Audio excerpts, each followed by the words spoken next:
வணக்கம். இன்றைக்கி நம்ம என்ன பார்க்க போகிறோம் அப்படின்னு சொல்லி பார்த்தீங்கன்னா முச்சங்கங்கள்.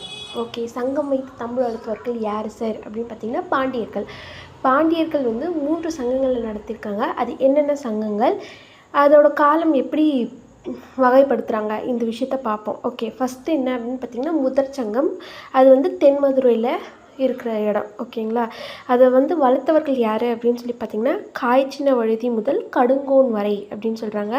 இடைச்சங்கம் அப்படின்றது 2வது ஆரம்பிக்கப்பட்டது. அது காப்பாடபுரம் அப்படின்ற இடத்துலேருந்து இருக்குது. அதை வளர்த்தவர்கள் யார் அப்படின்னு சொல்லி பார்த்திங்கன்னா வேண்டோர் செழியன் முதல் முடத்திருமாறன் வரை அப்படின்றவங்க. அவங்க பீரியட் வரையும் இடைச்சங்கமாக இருந்திருக்கு. கடைசியாக ஆரம்பிக்கப்பட்ட சங்கம் கடைச்சங்கம். அது வந்து இன்னையோட மதுரை. சரிங்களா, முதற் சங்கம்லாம் வந்து கடலில் மூழ்கியே போச்சு, முன்னாடி இருந்த இடம். அதுக்கப்புறம் வந்து பார்த்திங்கன்னா இன்றைய மதுரை வளர்த்தவர்கள் யார் அப்படின்னு சொல்லி பார்த்திங்கன்னா முடத்திருமாறன் முதல் உக்கிர பெருவழுதி வரை. ஓகேங்களா ஃப்ரெண்ட்ஸ், இந்த டீட்டெயில்ஸ் கொஞ்சம் நல்ல இதில் வந்து